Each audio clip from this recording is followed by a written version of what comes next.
चलो इलास्टिसिटी, देखो इलास्टिसिटी में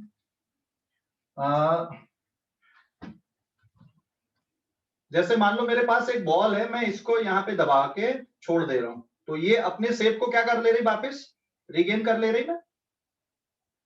यस सर। है ना। तो मैं हाथ से जो दबा रहा हूं ना इसको, ये है डिफॉर्मिंग फोर्स। मैंने जो फोर्स लगाया ये डिफॉर्मिंग फोर्स हो गया। डिफॉर्मिंग मतलब जो इसके शेप को डिफॉर्म कर रहा है, चेंज कर रहा है। अभी देखो इसका शेप ऐसा है, मैंने डिफॉर्मिंग फोर्स लगाया, शेप चेंज हुआ। मैंने डिफॉर्मिंग फोर्स हटा दिया या धीरे धीरे हटा दिया, तो बॉल ने अपने शेप को दोबारा वापस क्या कर लिया, रीगेन कर लिया। बराबर है।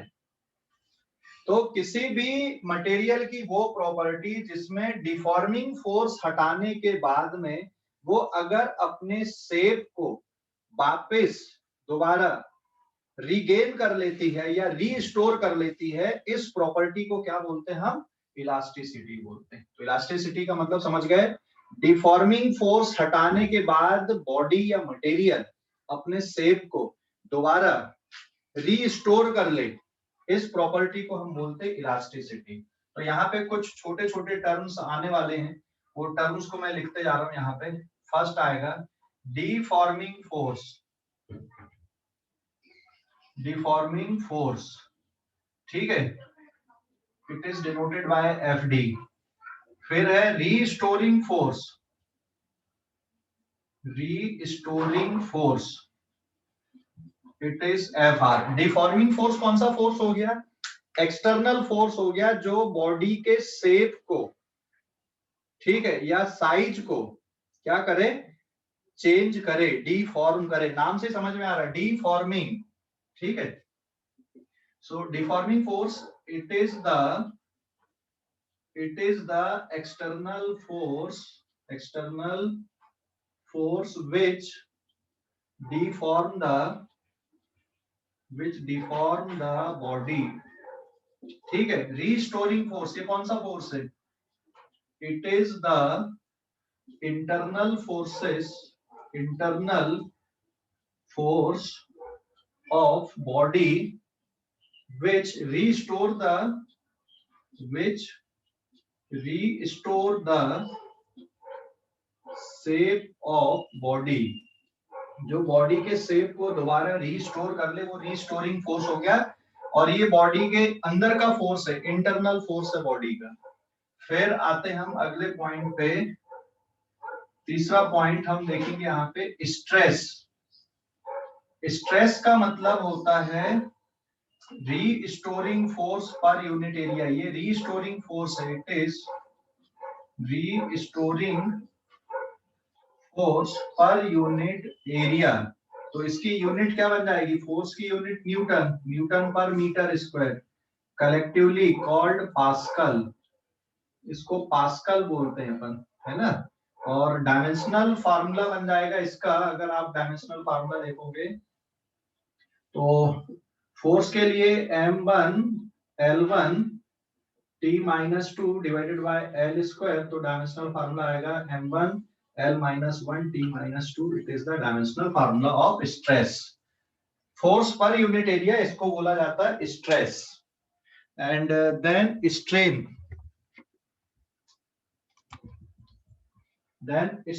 एक और वर्ड यूज किया जाता है यहाँ पे, स्ट्रेन। फोर्थ पॉइंट है स्ट्रेन। स्ट्रेस को मैं एस से डिनोट कर दे रहा हूं यहाँ पे। स्ट्रेन का मतलब होता है change in dimension divided by original dimension, change in dimension divided by original dimension, मतलब डेल्टा एक्स अपॉन एक्स। ये एक ऐसी क्वांटिटी है, it is unit less and dimension less quantity होती है, unit less and dimension less. यहाँ पे dimension से मतलब है, एक्स का मतलब क्या हो सकता है, यहाँ पे लेंथ हो सकता है, एरिया हो सकता है, वॉल्यूम हो सकता है, एक्सेट्रा, है ना। डायमेंशन का मतलब लेंथ, एरिया या वॉल्यूम, है ना। तो जो टर्म्स यहाँ पे यूज होने वाले इस चैप्टर में, मैं उनको लिखते जा रहा हूं यहाँ पे। एंड देन एक और टर्म है यहाँ पे इलास्टिसिटी। इलास्टिसिटी किसको बोल रहे हैं अपन? The property of body after removal of deforming force. Elasticity किसको बोलेंगे अपन यहाँ पे? Elasticity, elasticity it is the property of body, it is the property of body, it is the property of body by which after removal of deforming force, it restore its original shape, अपने original shape and size को restore कर ले। Original shape and size, इस property को क्या बोलते हैं हम? इलास्टिसिटी बोलते हैं। तो ये कुछ बेसिक टर्म्स हैं जो इस चैप्टर में यूज होने वाले हैं। ठीक है, डिफॉर्मिंग फोर्स क्या हो गया, रीस्टोरिंग फोर्स क्या हो गया, स्ट्रेस क्या हो गया, स्ट्रेन क्या हो गया, इलास्टिसिटी, है ना। तो ये कुछ टर्म्स हैं जो यूज होते हैं। कोई डाउट है सर? देखो अभी अगले पेज पे आते हैं, पेज नंबर 2 पे।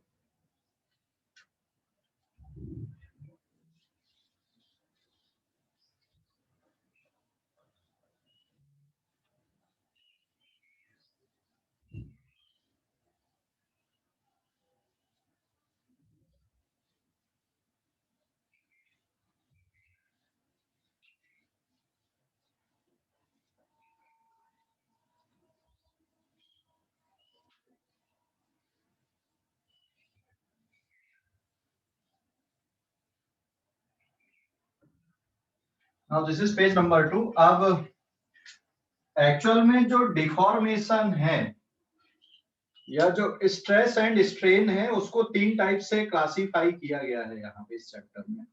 तो जो 3 टाइप के क्लासिफिकेशन है, तीनों को मैं यहाँ पे मेंशन कर दे रहा हूँ। Stress and strain, stress and strain, तीनों को मैं यहाँ पे क्लासिफाई कर देता हूँ। 3 तरह से यहाँ पे ये क्लासिफाई किए गए हैं।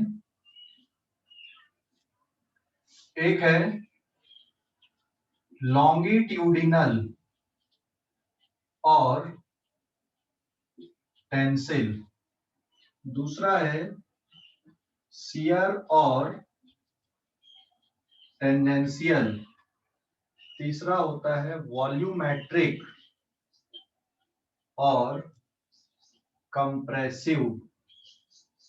ठीक है, ये 3 टाइप से हम इनको क्लासिफाई कर रहे हैं यहाँ पे स्ट्रेस एंड स्ट्रेन को। लॉन्गिट्यूडिनल और टेंसिल, शियर और टेंजेंशियल, और है वॉल्यूमेट्रिक और कंप्रेसिव। ये 3 टाइप से हम यहाँ पे इनको क्लासिफाई कर रहे हैं।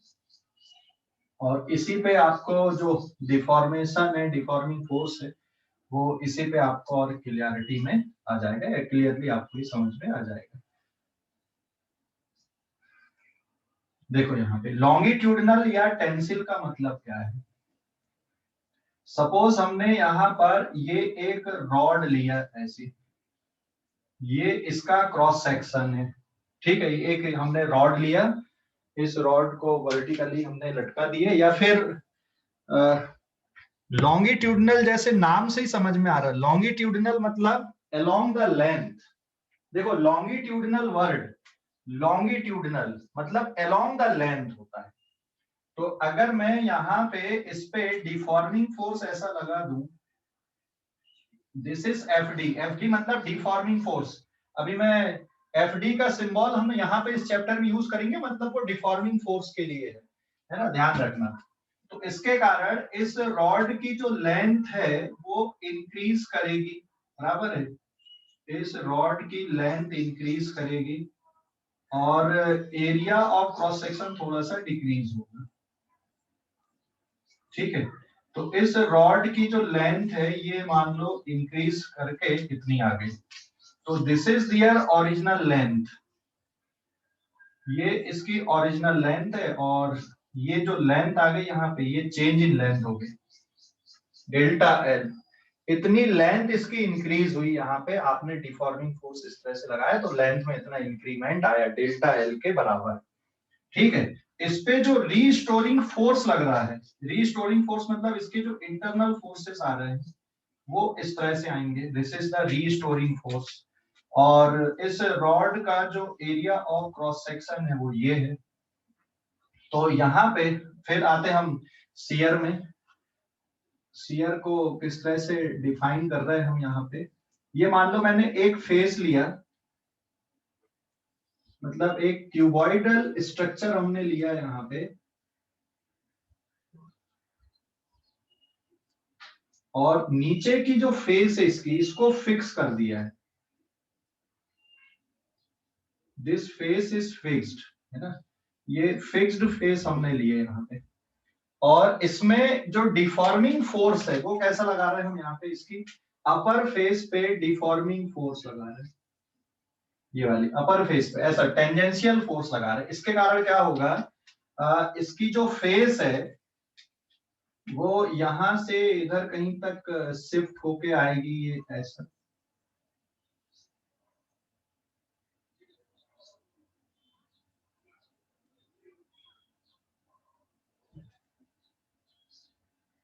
ये इस तरह से इसमें डिफॉर्मेशन होगा, ये जो फेस है ये आगे खिसक जाएगी यहाँ पे, and suppose it is A B C and then D. और इसमें यहाँ पे अगर आप देखोगे तो ये इतना एंगल यहाँ पे क्रिएट हो रहा है, और जो रीस्टोरिंग फोर्स है ये अपर वाली फेस पे ऐसा लगेगा, this is the restoring force. तो यहाँ पे जो डिफॉर्मेशन हो रहा है वो टेंजेंशियल डिफॉर्मेशन हो रहा है, इसको आप शियर भी बोलोगे या टेंजेंशियल भी बोलोगे, एक ही बात होती है। एंड देन तीसरा वाला जो पार्ट है दैट इज वॉल्यूमेट्रिक। वॉल्यूमेट्रिक का मतलब ये है कि आपने किसी ऑब्जेक्ट पे, मैं स्फेरिकल ऑब्जेक्ट ले रहा हूं यहाँ पे, बट जरूरी नहीं कि स्फेरिकल ऑब्जेक्ट लें, हर डायरेक्शन से आपने इसमें प्रेशर अप्लाई किया, क्योंकि प्रेशर सभी डायरेक्शन से कैसा आएगा, इक्वल आएगा, मतलब इसकी सरफेस पे हर डायरेक्शन पे जो फोर्स लगेगा वो परपेंडिकुलर रहेगा और इक्वल रहेगा। प्रेशर जैसे मान लो ये बॉल है ना, इस पे एयर का जो प्रेशर आ रहा है वो सब जगह से एक जैसा आ रहा है, and the air pressure is try to compress it, बराबर है। अगर हम इस रूम में और हवा भरते जाएं और भरते जाएं तो ये और कंप्रेस होगी सभी डायरेक्शन से ऐसी, या हम पानी की बकेट में इसको डुबो दें तो पानी का जो प्रेशर है वो सब डायरेक्शन से इक्वली लगेगा इस पे, और इसको क्या करेगा, कंप्रेस करेगा। ठीक है ना। तो यहाँ पे जो टर्म मैं यूज कर रहा हूं that is delta P. Delta P मतलब एक्स्ट्रा प्रेशर कितना आप लगा रहे हो, ठीक है, दिस इज एक्स्ट्रा प्रेशर या change in pressure, it is change in pressure. और इसके कारण इसका जो वॉल्यूम है वो डिक्रीज करेगा, और अगर प्रेशर कम करोगे यहां से तो इसका वॉल्यूम फिर इंक्रीज करेगा, तो ये ध्यान रखना। ठीक है सर अगर वैक्यूम में रखे तो, क्या बेटा, वैक्यूम में रहा तो बोल, वैक्यूम में रहा, अगर हम वैक्यूम में लेके गए तो ये तो एक्सपैंड करेगा ना फिर अंदर का जो प्रेशर होता है उसके कारण। ठीक, तो एक्स्ट्रा प्रेशर कितना हम दे रहे हैं यहाँ पे, कितना प्रेशर चेंज कर रहे हैं जिसके कारण इसका वॉल्यूम क्या हो रहा है यहाँ पे, डिक्रीज कर रहा है। ठीक है, तो चलो अभी कैलकुलेशन वाले पार्ट में हम समझते हैं। अभी देखो स्ट्रेस एंड स्ट्रेन जो टर्म आए थे, यहाँ पे डिफॉर्मिंग प्रेशर है ये, या डिफॉर्मिंग फोर्स भी आप बोल सकते हो। तो ये डिफॉर्मिंग फोर्स लग रहा है, ये रीस्टोरिंग फोर्स लग रहा है। जैसे यहाँ पे अगर आप इस रॉड को नीचे खींचोगे तो रीस्टोरिंग फोर्स कैसा लगेगा, इस पे ऊपर की तरफ इस पे रीस्टोरिंग फोर्स लगेगा, बराबर है ना। तो रीस्टोरिंग फोर्स किसका फोर्स हो गया, मटेरियल के अंदर का फोर्स हो गया, बॉन्ड के कारण ये फोर्स आता है। बॉन्ड मतलब समझ गए, जो भी बॉन्ड इसके में बने हुए हैं उस बॉन्ड के कारण ये फोर्स जनरेट होता है, रीस्टोरिंग फोर्स। जैसे स्प्रिंग में है ना, this force is just like a spring force, जैसे स्प्रिंग फोर्स होता है बिल्कुल वैसे ही हो गया। तो ये बॉन्ड्स के कारण ये फोर्स यहाँ पे क्रिएट होता है, रीस्टोरिंग फोर्स। समझ गए, समझ गए इसको। हेलो सब जो वो जो स्पीयर है वो यूनिफॉर्मली तो चेंज नहीं करेंगे ना। अगर आप मान लो जैसे हम यहाँ पे हवा में रख रहे हैं तो यहाँ पे तो ये यूनिफॉर्मली चेंज होगा ना एयर प्रेशर के कारण। यहाँ पे एयर का प्रेशर कम करोगे तो ये फैलेगा, और अगर यहाँ प्रेशर बढ़ाओगे तो ये कंप्रेस होगा, सब डायरेक्शन से एक जैसा होगा। तो यहाँ पे मैंने स्फेरिकल बॉडी लिया, जरूरी नहीं कि स्फेरिकल बॉडी लो, किसी भी शेप की बॉडी ले लो, और अगर उसमें सभी डायरेक्शन से प्रेशर आप चेंज कर रहे हैं तो उसका वॉल्यूम चेंज होना चाहिए। तो मेरा मतलब यहाँ पे है वॉल्यूम में चेंज करना, ठीक है, समझ गए? तो जरूरी नहीं कि स्फेरिकल शेप की बॉडी हो, वॉल्यूम में चेंज करना यहाँ पे टर्म है हमारा। तो अभी इस पे देखते हैं अपन जो लॉन्गिट्यूडनल या टेंसिल। तो मैं यहाँ पे स्ट्रेस अगर डिफाइन कर दूं कि भाई यहाँ पे स्ट्रेस कैसे लिखोगे, देखो ये जो स्ट्रेस है ना ये लॉन्गिट्यूडनल स्ट्रेस है। तो लॉन्गिट्यूडनल स्ट्रेस मतलब restoring force per unit area. तो एरिया कौन सा वाला आएगा, ये एरिया ऑफ क्रॉस सेक्शन आपको ये लिखना है।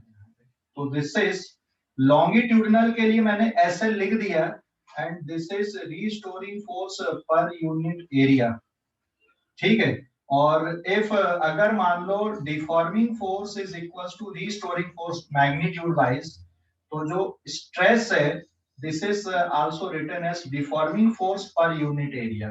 तो एरिया कौन सा लेना आपको, यहाँ पे आपको ये जो एरिया लेना है, ये एरिया ऑफ क्रॉस सेक्शन वाला एरिया लेना। This A is area of cross section, ठीक है, ये ध्यान रखना। This is area of cross section, ये एरिया ऑफ क्रॉस सेक्शन ये वाला लेना आपको, है ना, स्ट्रेस के कैलकुलेशन में। तो this is the area of cross section for calculation of stress.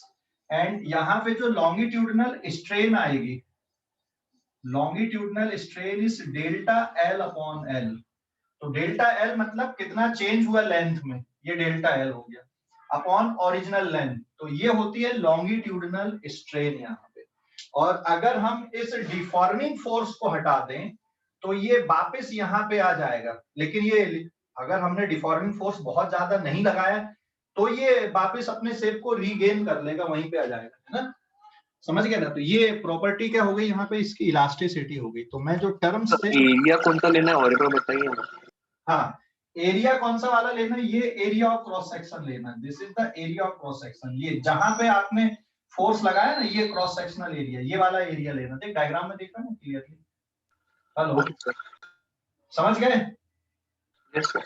हाँ, ये देख डायग्राम में बिल्कुल क्लियरली दिख रहा है। या फिर आप this is area of cross section,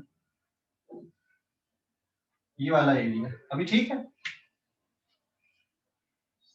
समझ गया? Yes sir. हाँ, एरिया ऑफ क्रॉस सेक्शन लेना है, मतलब यहाँ पे this is the area of cross section. और मतलब डिस्क का एरिया लेना है, क्या डिस्क का एरिया लेना है ना?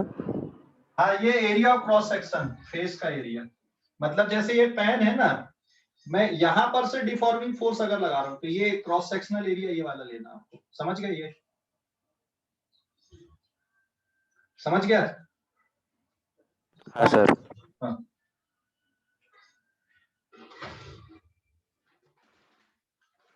देन जैसे डस्टर के लिए लिया अगर अपन, तो मैं यहाँ पे इस पे डिफॉर्मिंग फोर्स लगा रहा हूँ अगर ये, तो कौन सा एरिया लेना, जैसे ये देखिए ये वाला, ये यहाँ से अगर अपन इसको खींच रहे हैं ऐसे, तो ये फेस का एरिया लेना है, बराबर है? हाँ सर। हाँ, एंड देन इस पे आता है शियर और टेंजेंशियल। तो यहाँ पे शियर स्ट्रेस, यहाँ पर जो स्ट्रेस हम यूज करेंगे इट इज शियर स्ट्रेस या tangential stress. It is again restoring force per unit area, लेकिन रीस्टोरिंग फोर्स यहाँ पे टेंजेंशियल है, that is deforming force per unit area. यहाँ पे डिफॉर्मिंग फोर्स किसके बराबर, रीस्टोरिंग फोर्स के बराबर है। तो deforming force per unit area, लेकिन यहाँ पे एरिया कौन सा लेना, ध्यान देना। तो शियर स्ट्रेस में deforming force per unit area, क्योंकि रीस्टोरिंग फोर्स मटेरियल के अंदर का होता है तो वो हमें डायरेक्टली पता नहीं होता, इसलिए जब भी कैलकुलेशन करते हैं अपन तो एक्सटर्नल फोर्स वाले पोर्शन को ही लेते हैं, क्योंकि ये अंदर का फोर्स थोड़ी पता हमको मटेरियल का, हम बाहर से जो फोर्स लगा रहे हैं वो हमें पता होता है, इसलिए कैलकुलेशन में हमेशा डिफॉर्मिंग फोर्स लेकर ही कैलकुलेट करते हैं। तो जो एरिया आएगा, एरिया ऑफ द फेस यहाँ पे बनेगा, दिस एरिया इज ABCD, मतलब ये वाला पोर्शन का एरिया ABCD, ये एरिया चाहिए यहाँ पे। ठीक है, इसकी यूनिट भी क्या बनेगी, यूनिट अब बताने की जरूरत नहीं है, इसकी यूनिट आ जाएगी यहाँ पे न्यूटन पर मीटर स्क्वायर। इसकी यूनिट भी क्या रहेगी यहाँ पे, it is also Newton per metre square, जिसको आप पास्कल बोलते हो। और जो स्ट्रेन है यहाँ पे, स्ट्रेन, स्ट्रेन का मतलब यहाँ पे थीटा है ये, और इट इज, अगर थीटा बहुत स्मॉल है तो इट इज नियरली 10 थीटा। और अगर मान लो यहाँ पे ये वाली फेस में जो डिस्प्लेसमेंट हो रहा है इतना, ये x के बराबर है, तो थीटा की वैल्यू आर्क अपॉन रेडियस या परपेंडिकुलर अपॉन बेस अगर कर दोगे तो it is x divided by h, and this is the h here. ठीक है, तो जो स्ट्रेन है यहाँ पर, ये किसके इक्वल है, ये स्ट्रेन यहाँ पे थीटा के इक्वल ये स्ट्रेन है। और इसको आप किस तरह से लिख सकते हो, ये तरीका हो गया इसका लिखने का। एंड तीसरा जो पार्ट है वॉल्यूमेट्रिक और कंप्रेसिव। तो वॉल्यूमेट्रिक स्ट्रेस किसके बराबर है, यहाँ पर की जो स्ट्रेस आएगी that is equals to change in pressure रहेगा, है ना। चेंज इन प्रेशर मतलब normal force per unit area, but यहाँ पे पर यूनिट एरिया मतलब इनफाइनाइट स्मॉल एरिया लेके करते हैं, तो चेंज इन प्रेशर यहाँ पे यूज करेंगे। और यहाँ पे जो स्ट्रेन आएगी that is equals to delta V divided by V, change in volume upon original volume. तो इसका ओरिजिनल वॉल्यूम V है, और फिर जो वॉल्यूम चेंज होके आ गया वो कितना बच रहा है यहाँ पे, इसका वॉल्यूम V डैश, तो it is V dash minus V divided by original volume. तो आप इसको ऐसा लिखोगे। ठीक है, तो ये तीन तरह से हमने ये पूरा टर्म यहाँ पे डिस्कशन किया है। कोई डाउट बेटा इस पे? तो लॉन्जिट्यूडनल का स्ट्रेन बताइए ना और एक बार। वॉल्यूमेट्रिक स्ट्रेन का मतलब हो गया change in volume divided by original volume, change in volume divided by original volume. तो वॉल्यूम में चेंज कितना हो गया, V dash is new volume, और ओरिजिनल वॉल्यूम V है डिवाइडेड बाय V। समझ गया? हाँ, मैंने लॉन्जिट्यूडनल का पूछा था। लॉन्गिट्यूडनल का, यस सर। लॉन्गिट्यूडनल में डेल्टा L अपॉन L ये स्ट्रेन है। डेल्टा L मतलब कितनी लेंथ में चेंज आया, और ओरिजिनल लेंथ कितनी, समझ गया? सर टेंजेंशियल का स्ट्रेन है। टेंजेंशियल का स्ट्रेन है थीटा, मतलब जो उसका शेप बिगड़ रहा है ना, वहां पे जो अपर फेस है ABCD, वो कितना डिस्प्लेस हुई, x डिवाइडेड बाय h आप कर दो, मतलब theta is the strain here, tangential या CL का। समझ गया? मतलब सर थीटा का डिस्प्लेसमेंट रहेगा ना। हाँ, थीटा को डिस्प्लेसमेंट आप काउंट कर रहे हैं, थीटा एंगुलर डिस्प्लेसमेंट आप बोल सकते हो यहाँ पे। समझ गए? सर हाँ, सर क्यूब का कौन सा एरिया लिया है? क्यूब में ऊपर वाली फेस का एरिया देख, वहां पे टेंजेंशियल स्ट्रेस के लिए शियर स्ट्रेस या टेंजेंशियल स्ट्रेस बोलेंगे, वहां पे जो आप एरिया ले रहे हो वो ABCD एरिया ले रहा है ऊपर वाली फेस का, जिसपे रीस्टोरिंग फोर्स लग रहा है वहां पे, है ना, या जिसपे आपने डिफॉर्मिंग फोर्स लगाया। समझ गए? इसलिए तो मैंने लिखा ना बेटा, वहां पे एरिया कौन सा लेना है देख बराबर, इसलिए तो लिखा मैंने, इसलिए तो डायग्राम बना के मुझे एक्सप्लेन करना पड़ा ना ये पूरा। समझ गया? तो मतलब शेप चेंज होने के पहले वाला ना? हाँ, शेप चेंज होने के पहले वाला एरिया ABCD एरिया। ठीक है, समझ गया? हाँ, सेकंड वाले डायग्राम में बेटा जैसे बुक रख दे, तू थोड़ी मोटी सी बुक रख दे, और फिर उसमें अगर अपन शेप चेंज करें, उसका डिफॉर्मिंग फोर्स लगा दें। Suppose this is the box यार, ये ऐसा,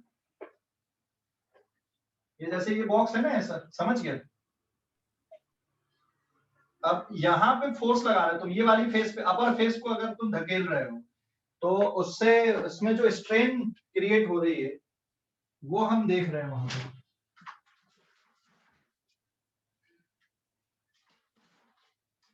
मतलब जैसे ये बुक के लिए अपन देख रहे हैं यहाँ पे, ये देख, ये नीचे वाली फेस को फिक्स रखे और इसको ऐसा डिफॉर्म किए। अभी समझ गया? ये ले लो, स्क्रीनशॉट ले लो इस पेज का। हो गया सर। सर वो लास्ट में स्ट्रेस वाले में एफ आर है या एफ एन है? FN normal force per unit area, क्योंकि प्रेशर का मतलब तुम इसको छोड़ दो, प्रेशर का मतलब जो प्रेशर की डेफिनेशन होती है उसी से लिखा गया है, ठीक है। प्रेशर, चेंज इन प्रेशर कितना ले रहे हैं, प्रेशर का कैलकुलेशन करना है इस पे। प्रेशर भी वैसे फोर्स पर यूनिट एरिया ही होता है, लेकिन यहाँ पे normal force per unit area लिखा जाता है, ठीक है। हेलो, समझ गए इतना? समझ गए कि नहीं? Yes sir. हाँ, स्क्रीनशॉट ले लो अभी इस पेज का, अगले पेज पे जा रहे हैं। स्क्रीनशॉट ले लो इस पेज का, ले लिए? Yes sir. Done, yes sir. Sir.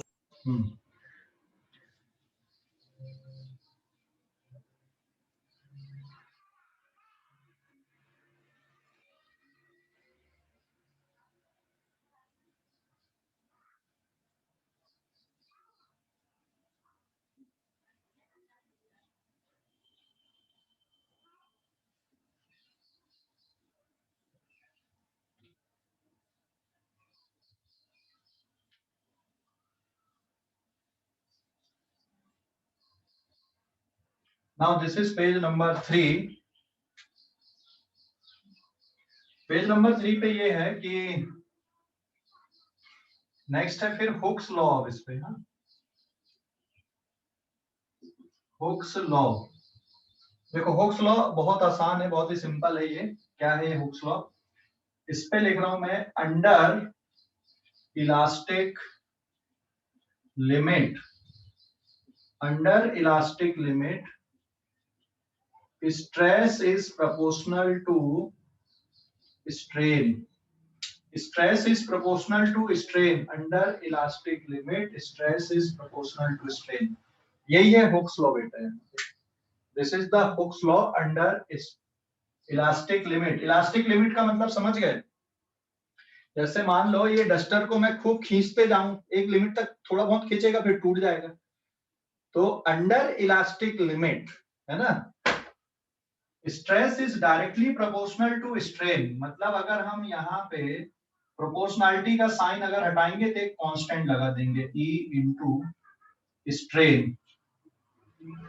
What is E here? E is elasticity constant, elasticity constant, elasticity constant होता है ये, और ये मटेरियल के नेचर पे ही डिपेंड करेगा, है ना। इंटरनल प्रॉपर्टी है, इंट्रिंसिक प्रॉपर्टी ऑफ मटेरियल होता है ये। इट इज इंट्रिंसिक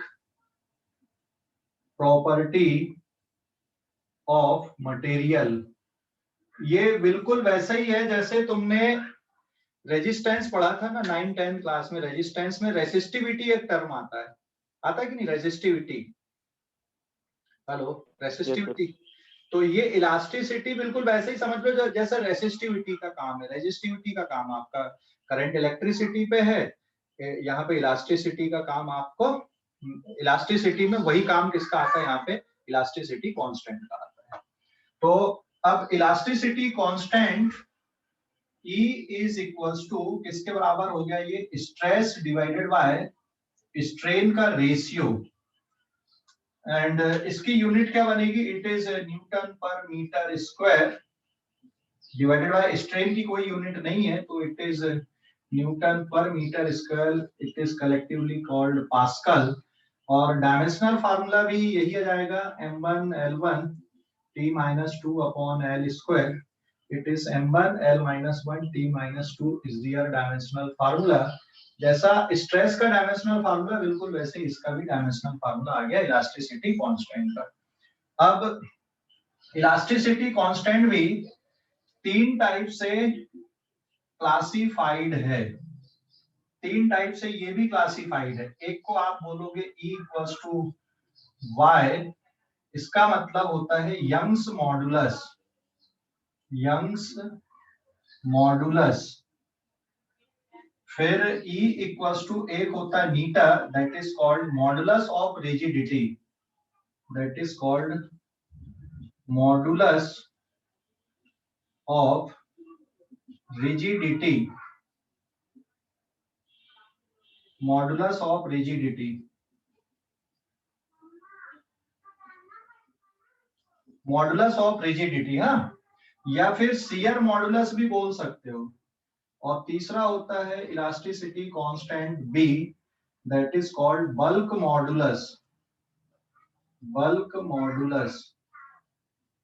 ठीक है, देखो यंग्स मॉडुलस क्या होता है, it is longitudinal stress upon longitudinal strain, इसको बोला जाता है यंग्स मॉडुलस।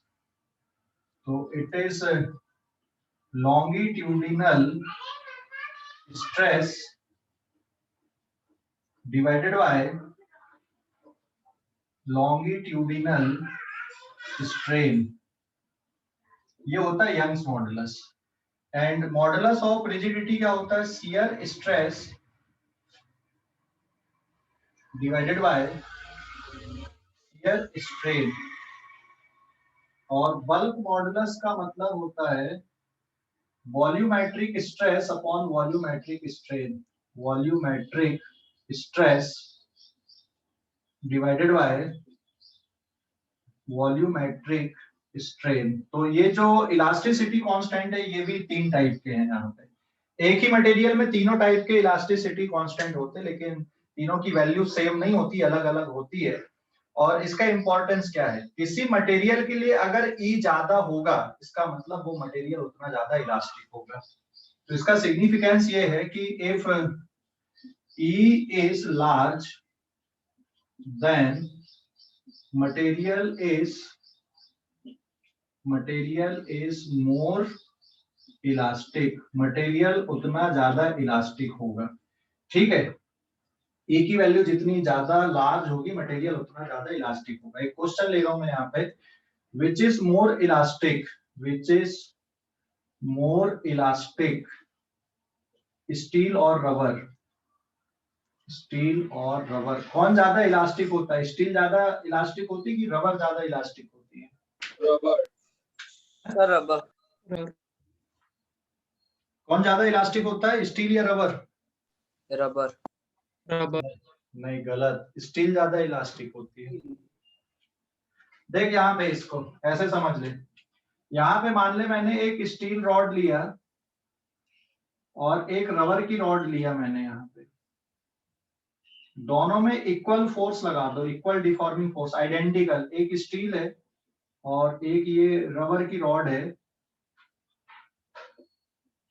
ठीक है, दोनों में मान लो मैंने सेम डिफॉर्मिंग फोर्स लगा दिए, 100 न्यूटन 100 न्यूटन, बराबर है। कौन ज्यादा खींचेगी, किसमें स्ट्रेन ज्यादा आएगी, किसमें ज्यादा स्ट्रेन रहेगी बताओ, रबर में कि स्टील में? हाँ, स्ट्रेन ज्यादा किसमें आएगी, रबर में। रबर में ज्यादा स्ट्रेन आएगी ना। तो strain of steel is greater than strain of rubber, बराबर है। रबर के कंपैरिजन में उल्टा लिख दिया, स्टील में कम स्ट्रेन आएगी और रबर में ज्यादा स्ट्रेन आएगी, ये ज्यादा खिंच जाएगी यहाँ पे। तो यहाँ पे देख कांस्टेंट में स्ट्रेस दोनों में सेम लगाए आपने, जिसका डिनोमिनेटर बड़ा वो क्वांटिटी छोटी आएगी। स्ट्रेन किस में ज्यादा आ रही है, रबर में ज्यादा स्ट्रेन है उतनी ही स्ट्रेस में। इसका मतलब क्या हुआ, E की वैल्यू किसकी ज्यादा आएगी आपकी, स्टील की ज्यादा आएगी, रबर की कम आएगी। समझ गए? हेलो, समझ गए कि नहीं, समझ गए? Yes sir. तो steel is more elastic than rubber, ध्यान रखना। ये एक मिसकॉन्सेप्ट होती है कि नहीं यार रबर ज्यादा इलास्टिक है, ऐसा नहीं है, स्टील ज्यादा इलास्टिक होती है। इवन हमारी हड्डियां भी बहुत इलास्टिक होती हैं, है ना सर? हाँ सर आयरन और रबर में कौन इलास्टिक है? आयरन ज्यादा इलास्टिक है उसमें भी। Okay sir. ओके, रबर और प्लास्टिक में बोलोगे तो थोड़ा देखना पड़ेगा, क्योंकि अलग अलग टाइप की प्लास्टिक्स आती हैं, फिर भी प्लास्टिक थोड़ी ज्यादा इलास्टिक आएगी। और अब जैसे आप तुम बोल लोगे कॉपर और एल्युमिनियम में कौन ज्यादा इलास्टिक है, तो फिर भैया आपको वो डेटा से देखना पड़ेगा, आप ऐसे नहीं बता पाओगे डायरेक्ट, है ना। समझ गए? समझ गए? इलास्टिसिटी कांस्टेंट जैसे आपके पास में एनसीईआरटी की बुक होगी, उसमें सभी के कांस्टेंट दिए हुए कि इलास्टिसिटी कांस्टेंट कौन से मटेरियल का कितना है, क्या है ना, ये सब दिए हुए रहते हैं उसमें, बुक में टेबल बना हुआ, वो याद करने की जरूरत नहीं है, बट वो टेबल में दिए रहते हैं ऐसे। ठीक है, तो अगले पेज पे जा रहा हूं मैं, स्क्रीनशॉट ले लो इस पेज का। ये समझ गए 3 टाइप के इलास्टिसिटी कांस्टेंट भी हो गए। हेलो, समझ गए? इंट्रिंसिक प्रॉपर्टी क्या है? क्या बेटा? इंट्रिंसिक प्रॉपर्टी वो इलास्टिक कांस्टेंट, इलास्टिसिटी हाँ, ये कांस्टेंट। इंट्रिंसिक प्रॉपर्टी है मटेरियल की, इंट्रिंसिक प्रॉपर्टी या इंट्रिंसिक कैरेक्टरिस्टिक आप बोल सकते हो कि भाई जैसे कोई मटेरियल है आपके पास में, है ना, जैसे कोई स्टील की स्केल है, तो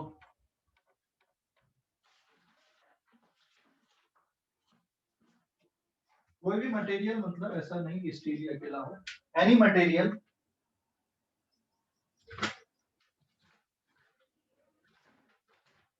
चलो ठीक है, देख ये जैसे पेन है ना, मार्कर, तो इस पूरे पेन की इलास्टिसिटी वही है जितना आधे पेन की है, मतलब इलास्टिसिटी कांस्टेंट पे इसका जो फिजिकल पोर्शन उसका कोई रोल नहीं होता कि इसकी थिकनेस कितनी है, इसका एरिया कितना, इसकी लेंथ कितनी, इससे कोई लेना देना नहीं। इसके एक टुकड़े का भी उतनी इलास्टिसिटी होगी, पूरे पेन की भी उतनी इलास्टिसिटी। समझ गए? हेलो, सर तो फिर ये अप्लाई वायर्स वगैरह में भी कर सकते हैं अपन? हर जगह अप्लाई होगा ना, इसीलिए तो पढ़ रहे हैं अपन ये स्टडी। इलास्टिसिटी पढ़ने का मतलब ही यही तो है कि जैसे ये जो ब्रिज वगैरह बनते हैं ना, उसमें उनकी इलास्टिसिटी टेस्ट की जाती है कि वो चलने के लिए सेफ है कि नहीं, बिल्डिंग की इलास्टिसिटी टेस्ट की जाती है, कंक्रीट की इलास्टिसिटी टेस्ट की जाती है। जैसे जो बिल्डिंग को टेस्ट कैसे करते हैं कि भाई ये बिल्डिंग अब सेफ है कि नहीं है रहने के लिए, या फिर अब इससे लोगों को निकल जाना चाहिए, कभी भी गिर सकती है, ब्रिज सेफ है कि नहीं, ये टेस्ट कैसे करते हैं? जो सिविल इंजीनियर्स होते हैं वो इलास्टिसिटी टेस्ट करते हैं, वैसे उसकी स्ट्रेंथ टेस्ट करते हैं, है ना। तो अगर इलास्टिसिटी कमजोर होते जा रही है, इसका मतलब वो फिर अनसेफ है, गिर जाएगा। समझ गए? हेलो, एंड डॉक्टर लोग भी ये टर्म बहुत यूज करते हैं। जैसे जनरली ओल्ड एजेस में हमारी जो हड्डियों की इलास्टिसिटी होती है ना, वो कम होते जाती है, बोलते हैं हड्डियां कमजोर हो गई, तो एक्चुअल में हड्डियां कमजोर होने का मतलब उसकी इलास्टिसिटी कमजोर होने लगती है या कम पड़ने लगती है धीरे धीरे एजेस के साथ में। समझ गए?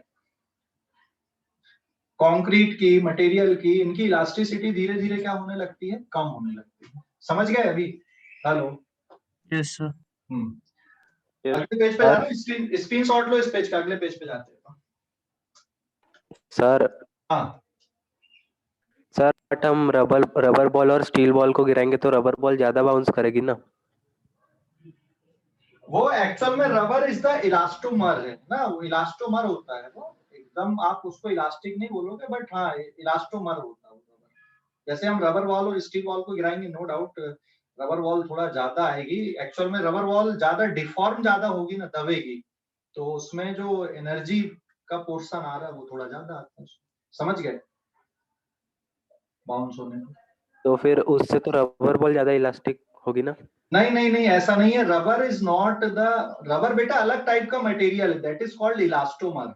हाँ, आपको कंपेयर करना है बिल्कुल ऐसा, तो आप एक स्टील बॉल ले लो, एक कॉपर बॉल ले लो, फिर उनको गिराओ, जो ज्यादा हाइट तक जंप करके आएगी आप बोल सकते कि हाँ ये वाली बॉल ज्यादा इलास्टिक है इस पे, है ना। लेकिन रबर इज बेसिकली इलास्टोमर। समझ गया?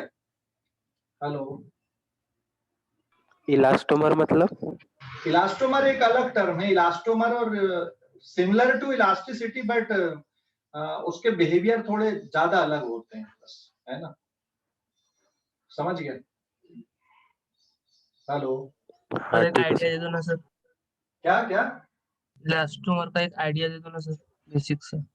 नहीं नहीं, इलास्टोमर ऐसा नहीं बोलेंगे अपन, इलास्टोमर थोड़ा अलग मटेरियल हो गए, इलास्टोमर से होते नाम हो गए ना अलग अलग इनके लिए, क्योंकि दोनों की प्रॉपर्टी थोड़ी ज्यादा अलग होती ना। आप एकदम स्टील और रबर को डायरेक्ट कंपेयर नहीं कर सकते, आपको कंपेयर करना तो भाई आपको स्टील हो गया, स्टील के साथ आप कॉपर को कंपेयर कर लो, है ना, आयरन को कंपेयर कर लो, फिर सिल्वर को कंपेयर कर लो, ऐसे कंपेयर करोगे ना। तो rubber is different type of material, उसको इलास्टोमर बोला जाता है, मतलब उसको कितना भी खींचते जाओगे वो खींचते जाएगी, जल्दी टूटती नहीं है ना। समझ गए? Yes sir. हाँ, सर रिफॉर्मेशन और डिफॉर्मेशन दोनों रबर में ज्यादा होगा ना? क्या बेटा? रिफॉर्मेशन और डिफॉर्मेशन दोनों रबर में ज्यादा होगा ना? हाँ, इसमें ज्यादा होगा, मतलब उतनी फोर्स लगाओगे। देखो स्टील में आप लगाओगे ना, एक लिमिट के बाद जल्दी टूट जाएगी। रबर जल्दी टूटती है क्या? रबर जल्दी नहीं टूटती ना। लेकिन हाँ, इलास्टिसिटी की अगर हम बात करें तो स्टील इज मोर इलास्टिक। अगले पेज पे जा रहा हूँ, स्क्रीनशॉट ले लो इस पेज का। हो गया स्क्रीनशॉट लेके? हेलो? तो इलास्टिक कांस्टेंट के नीचे लिखा है वो क्या लिखा है प्रॉपर्टी ऑफ मैटर के सामने? Intrinsic property of material. तो इसका मतलब क्या होता है? इंट्रिंसिक मतलब आंतरिक प्रॉपर्टी आप बोल सकते हो। मतलब अभी तो एक्सप्लेन किया था मैंने कि जैसे ये मेरे पास एक मेटेलिक पेन है, दिस इज मेटेलिक पेन है ना, ये आपका इसका इतने छोटे से टुकड़े में भी उतनी इलास्टिसिटी जितना पूरे पेन की है। मतलब इसके शेप और साइज से इलास्टिसिटी कांस्टेंट पे कोई फर्क नहीं पड़ता है। जैसे हमारा जो डीएनए है, ठीक है, हमारे नाखून का भी वही डीएनए है, हमारी स्किन का भी वही डीएनए, हमारे ब्लड में भी वही डीएनए। अभी समझ गया? समझ गया? हाँ सर। हाँ। देन अगले पेज पे जा रहा है। ये कौन सा नंबर का पेज आएगा अभी?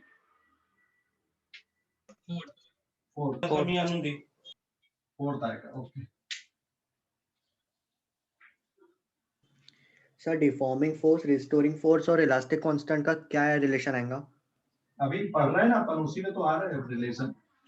ये तो पढ़ रहे हैं ना अपन, elasticity constant is equals to stress upon strain. मतलब सब आपस में रिलेट तो हो गए ना ये। नहीं, वो तो स्ट्रेस और स्ट्रेन का हो गया ना, तो वही तो डिफॉर्मिंग। स्ट्रेस किसके इक्वल होता है? फोर्स पर यूनिट एरिया होता है ना, restoring force per unit area. तो सब तो रिलेट हो गए ना आपस में। लेकिन यहाँ पे हम इलास्टिसिटी जो कांस्टेंट होता है वो स्ट्रेस और स्ट्रेन पे डिपेंड नहीं करता है। ये कैलकुलेशन का तरीका बस है ना, ध्यान रखना।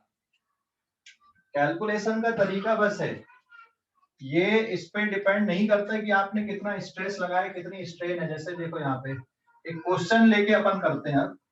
सपोज मेरे पास यहाँ पे कोई मटेरियल है, ये एक रॉड लिए अपन ने ऐसी, ठीक है, और इसकी जो रेडियस है that radius is equals to suppose 2 millimetre, और इसकी जो लेंथ है इट इज 1 मीटर। यहां पे हमने डिफॉर्मिंग फोर्स लगाया that is of 1000 Newton. 1000 Newton का हमने इसमें डिफॉर्मिंग फोर्स लगा दिया। तो डिफॉर्मिंग फोर्स लगाने के कारण इसकी जो लेंथ है वो चेंज करेगी, थोड़ी इंक्रीज करेंगे अपन।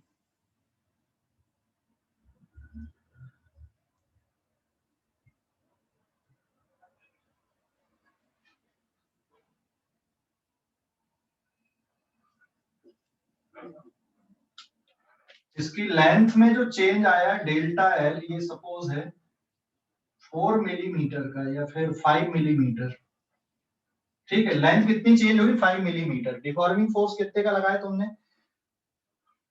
1000 न्यूटन का डिफॉर्मिंग फोर्स लगाया। तो इसमें जो रीस्टोरिंग फोर्स आएगा ये भी इतने का ही आएगा, रीस्टोरिंग फोर्स। तो सबसे पहले अगर हम यहाँ पे स्ट्रेस कैलकुलेट कर लें, what is stress here? Stress is restoring force per unit area या फिर deforming force per unit area. ये किसके बराबर हो गया? यहाँ पे इट इज 1000 न्यूटन, और एरिया मतलब आ जाएगा pi into R square. It is 1000 newton divided by 3.14, और रेडियस कितनी? 2 मिलीमीटर है, तो 2 into 10 to the power -3 metre का होल स्क्वायर। और इसको सॉल्व करोगे तो ये स्ट्रेस निकल के आएगी यहाँ पे, और ये स्ट्रेस क्या आएगी? न्यूटन पर मीटर में। पूरा कैलकुलेशन नहीं करता हूँ। स्ट्रेन, लॉन्गिट्यूडनल स्ट्रेन कैसे निकालेंगे अपन यहाँ पे? लॉन्गिट्यूडनल स्ट्रेन, अभी दो टाइप की स्ट्रेन होती है, लॉन्गिट्यूडनल एंड एक ट्रांसवर्स। तो लॉन्गिट्यूडनल स्ट्रेन, ये भी लॉन्गिट्यूडनल स्ट्रेस है वैसे, ये भी लॉन्गिट्यूडनल स्ट्रेस। लॉन्गिट्यूडनल स्ट्रेन मतलब delta L upon L. What is delta L? It is 5 millimeter divided by 1 meter. तो मिलीमीटर मतलब 5 into 10 to the power -3 metre divided by 1 metre. और अगर मुझे इसका परसेंटेज यहाँ पे निकालना है तो delta L upon L into 100 आप कर दोगे, 5 into 10 to the power -3 upon 1 into 100, तो इट इज 0.5% आएगा, ये है ना 0.5%, क्योंकि ये वाली वैल्यू आपकी 0.005 बचेगी, तो 0.5% ये परसेंटेज में, तो कभी कभी क्वेश्चन में परसेंटेज में भी डेटा दिया रहता है आपका। एंड देन नेक्स्ट है फिर ट्रांसवर्स स्ट्रेन। ट्रांसवर्स स्ट्रेन एक और टर्म होता है। ट्रांसवर्स स्ट्रेन मतलब डेल्टा डी अपॉन डी या फिर डेल्टा आर अपॉन आर। तो डेल्टा डी अपॉन डी, देख डेल्टा डी एक्चुअल में जो डायमीटर है वो ये है, ये एक्चुअल डायमीटर, और मान लो अब इसकी जो न्यू रेडियस आ रही है ये चेंज होने के बाद में आर डैश की वैल्यू 1.99 मिलीमीटर अगर हुई, बहुत कम चेंज होता है, तो इट इज आप R dash minus R divided by R. तो ट्रांसवर्स स्ट्रेन किसके बराबर जाएगी? It is 1.99 millimetre minus 2 millimetre divided by 2 millimetre. तो ये ट्रांसवर्स स्ट्रेन है। आप डायमीटर से भी कैलकुलेशन करोगे तो भी यही आंसर आएगा, और इससे कैलकुलेशन करोगे तब भी यही आंसर आएगा। एंड अब हम यहाँ पे यंग्स मॉडुलस का कैलकुलेशन करते हैं। इलास्टिसिटी कांस्टेंट मतलब यंग्स मॉडुलस यहाँ पे आएगा, that is force per unit area divided by delta L upon L आप लिख दोगे, या फिर आप स्ट्रेस डिवाइडेड बाय स्ट्रेन यहाँ पे कर सकते हो। This is longitudinal strain, not the transverse strain.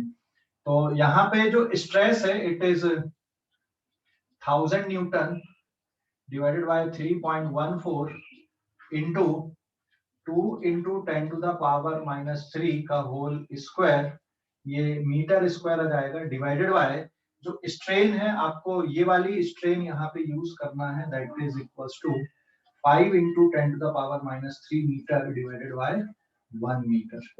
और इसको पूरे को आपको सॉल्व कर लेना है, तो इससे क्या निकल जाएगा? इस मटेरियल का यंग्स मॉडुलस निकल जाएगा, मटेरियल की टेस्टिंग।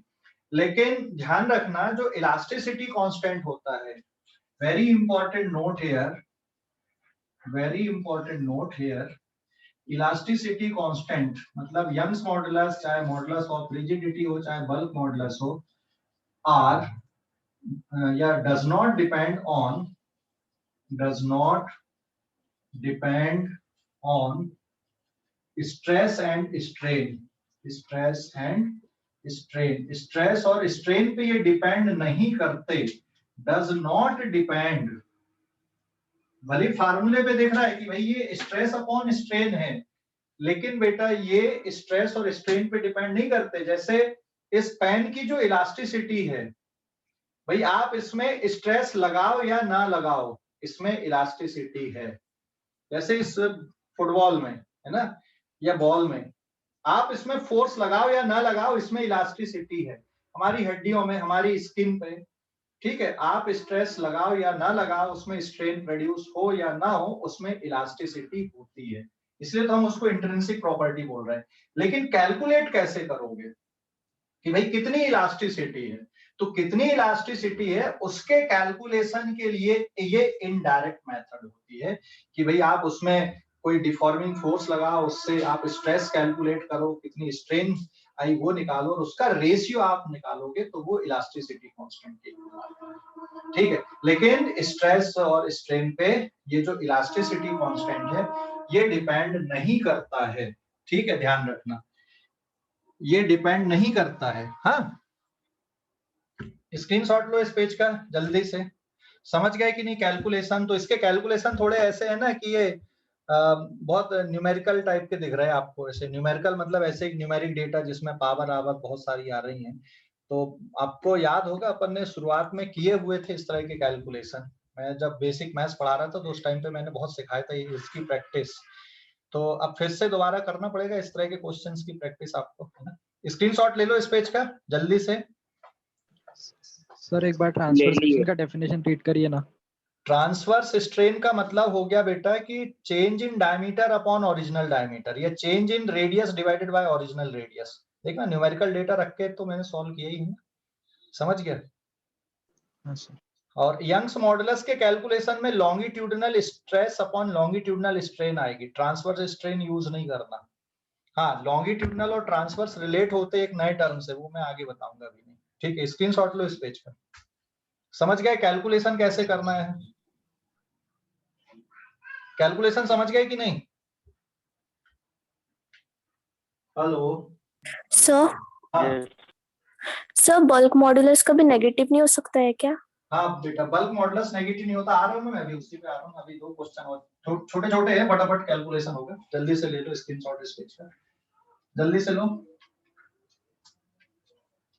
ले लिए? स्क्रीनशॉट ले लो जल्दी से। अगले पेज पे जा रहा है, पेज नंबर 5।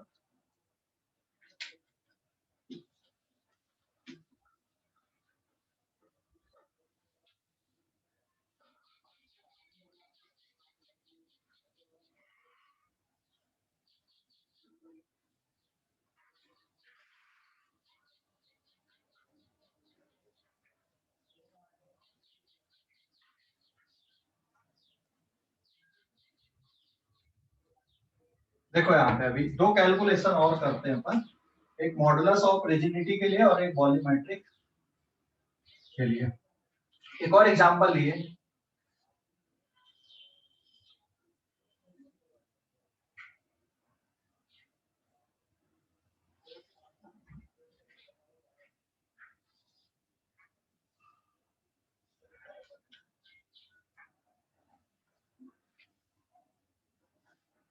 ये वाली फेस को हमने फिक्स कर दिया और इस पे डिफॉर्मिंग फोर्स यहाँ पे लगाया अपन ने 1000 न्यूटन का। इसके कारण ये जो फेस है ये इस तरह say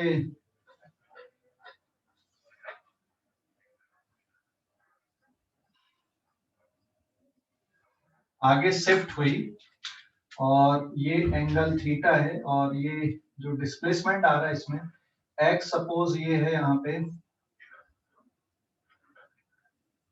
that is equal to 0.6 millimetre का, और जो हाइट है इसकी यहाँ से यहाँ तक की that is equal to suppose 4 centimetre है, और ये है यहाँ पे 3 सेंटीमीटर और ये है यहाँ पे 2 centimetre.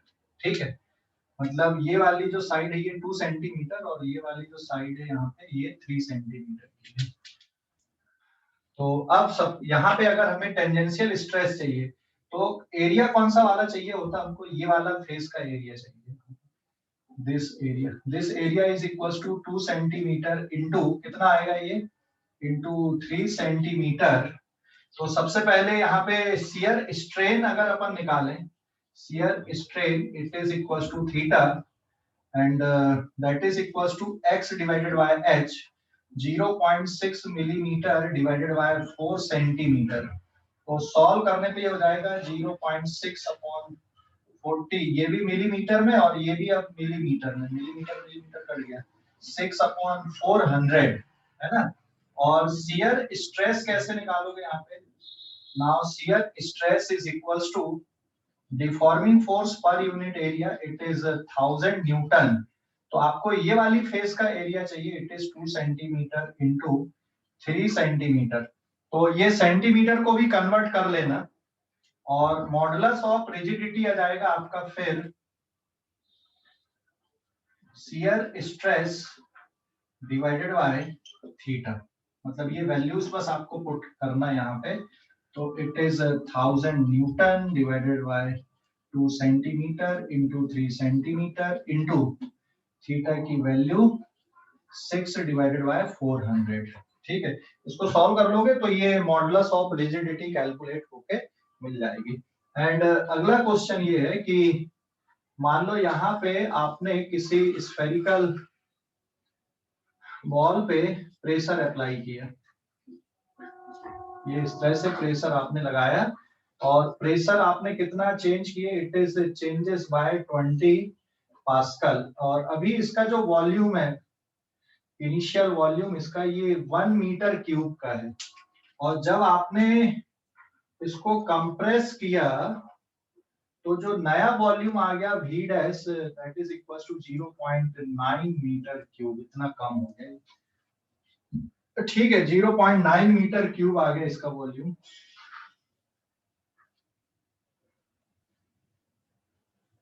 Nine metre cube suppose, ठीक है।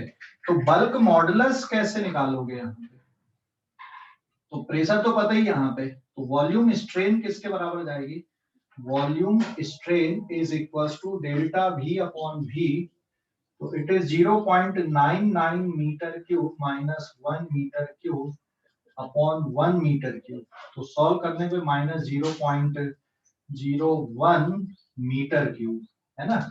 तो फिर bulk modulus is equal to minus of delta P upon delta V by V लिखते हैं। तो यहाँ पे बल्क मॉडुलस में का कैलकुलेशन करते टाइम यहाँ पे माइनस का साइन लेते हैं। माइनस का साइन क्यों लेते हैं? क्योंकि अगर प्रेशर बढ़ाओगे तो वॉल्यूम कम होगा। तो ये जो डिनोमिनेटर वाला टर्म है ना, ये नेगेटिव होता है। बल्क मॉडुलस कभी भी नेगेटिव नहीं होता। Bulk modulus is never negative, ध्यान रखना। Bulk modulus is always positive, हमेशा पॉजिटिव क्वांटिटी होती है।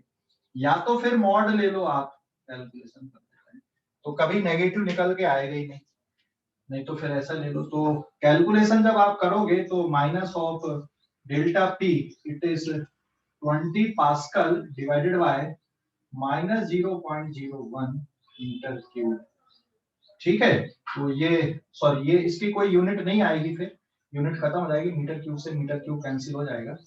तो माइनस माइनस यहाँ पे अब आपका ये प्लस हो जाएगा। It is 20 divided by 1 upon 100 and it is in pascal. तो ये लगभग हो जाएगा 2000 पास्कल क्या है इसका बल्क मॉडुलस है। तो ये कैलकुलेशन ऐसे करना है, समझ गया कैलकुलेशन? हेलो, बोलो अभी डाउट वगैरह नहीं, आगे अपन अब अगली क्लास में करेंगे डिस्कशन।